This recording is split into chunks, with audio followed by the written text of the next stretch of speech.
अपने पसंदीदा शायर की वीडियो सबसे पहले पाने के लिए एना मुशायरा आज ही सब्सक्राइब कीजिए और बेल आइकन दबाना ना भूलें। शुक्रिया।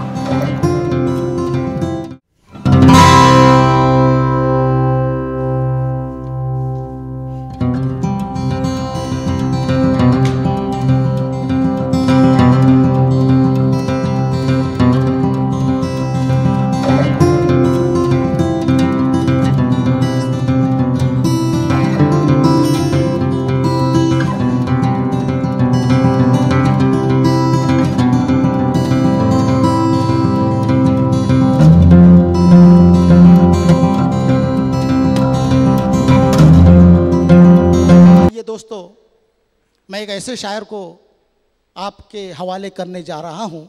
दुनिया अदब जिन्हें शिवदत्त अक्स के नाम से जानती है। शिवदत्त अक्स साहब गज़ल का लहजा, बहुत ही मुतरन्निम शायर, बहुत ही खूबसूरत आवाज़। मैं उन्हें इस मतले के साथ आवाज़ दे रहा हूँ कि चाँद भी हैरान दरिया भी परेशानी में है। चाँद भी हैरान दरिया भी परेशानी में है, ये किसका अक्स है जो इतनी रोशनी पानी में है। अक्स। शुक्रिया। सबसे पहले तो मुझे बड़ी खुशी है कि इस आज़ादी के जश्न के मौके पे मुझे भी कुछ कहने का मौका मिला है।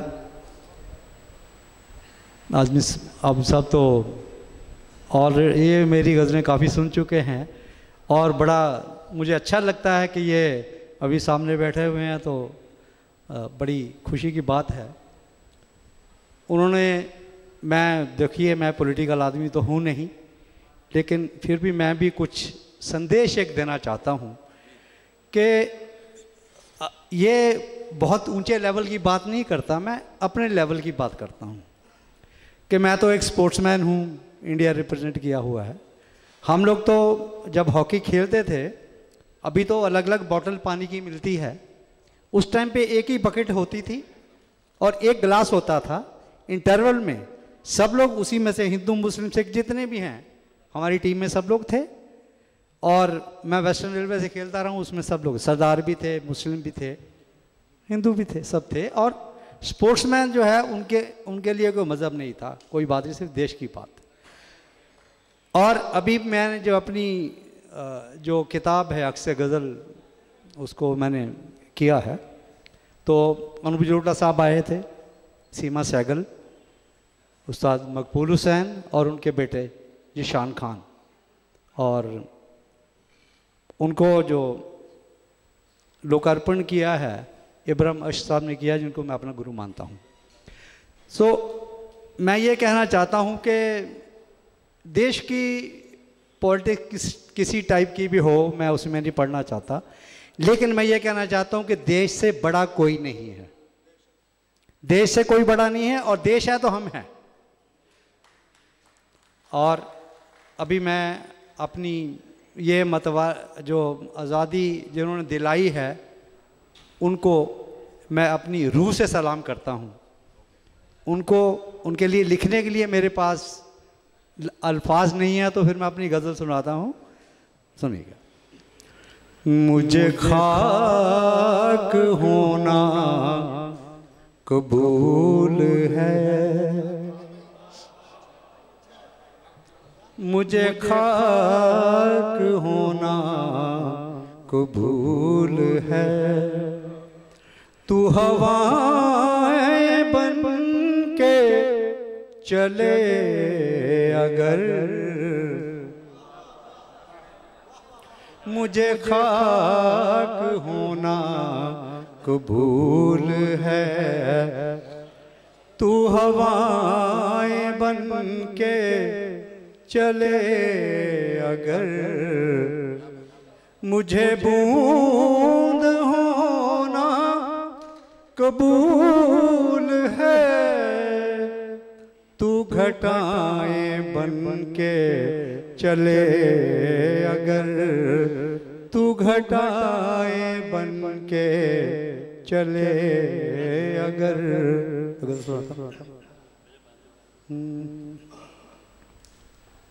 मैं अनजाने में उसका हो गया हूँ।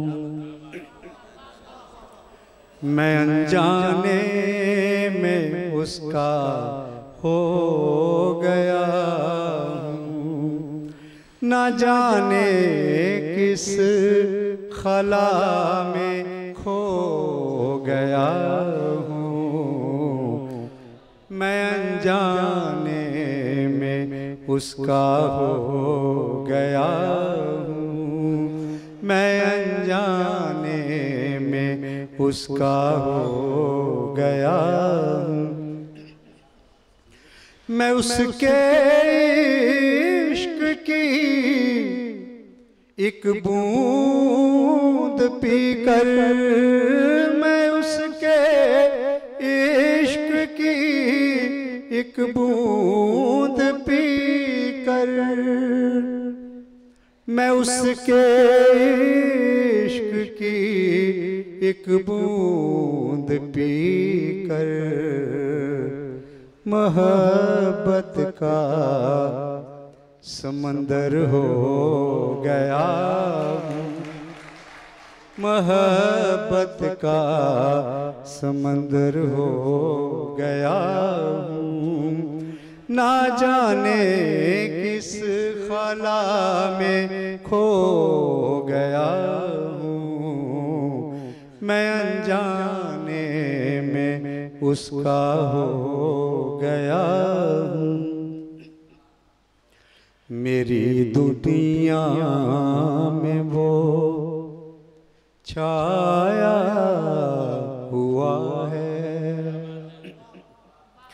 मेरी दुनिया में वो छाया हुआ है। मेरी दुनिया में वो छाया हुआ है। मैं जाने किस जहां में खो गया। मैं जाने किस जहां में खो गया हूँ। मैं अनजाने में उसका हो गया हूँ। शेर सुनिए आपको नजर करके। मैं उसकी बेबसी के किस्से सुनकर, मैं उसकी बेबसी के किस्से सुनकर, मैं उसकी बेबसी के किस्से सुनकर न जाने कितने दरिया रो गया हूँ। न जाने कितने दरिया रो गया हूँ। मैं अनजाने में उसका हो गया हूँ।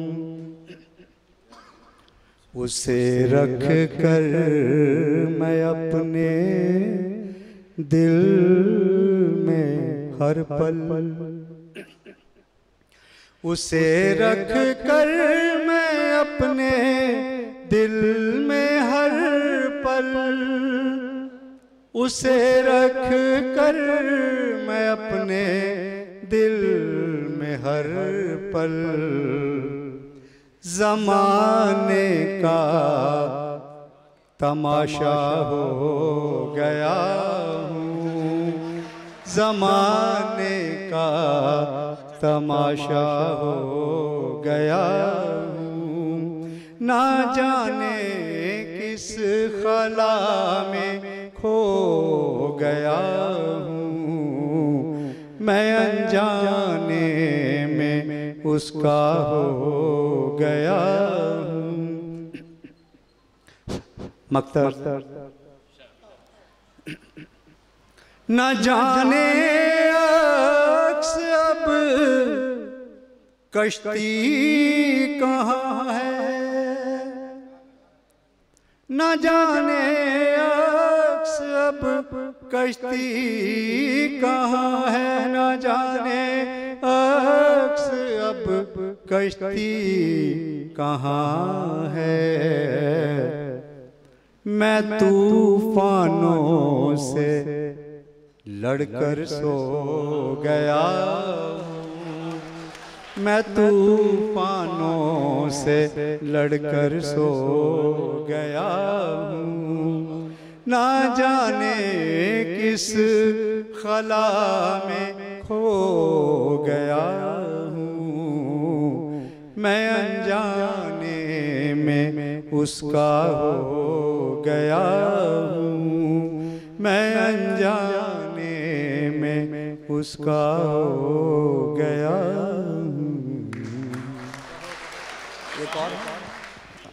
अपने मुख्तसर से तकरीर के बाद बहुत ही अच्छी गज़ल उन्होंने सुनाई, बड़ा अच्छा लगा। मैं अनजाने में उसका हो गया हूँ, न जाने किस खला में खो गया हूँ। तो मुझे चार मिसरे यूँ याद आ रहे थे कि तुम्हारे बाद इन कलियों ने खिलना क्यों नहीं आया, वही धरती वही सूरज सवेरा क्यों नहीं आया, मुलाकातें हुई बातें हुई घुल मिल गए दिनों, मगर दिल में उतर जाने का मौका क्यों नहीं आया। हाजरीन, ये थे शिवदत्त अक्स साहब।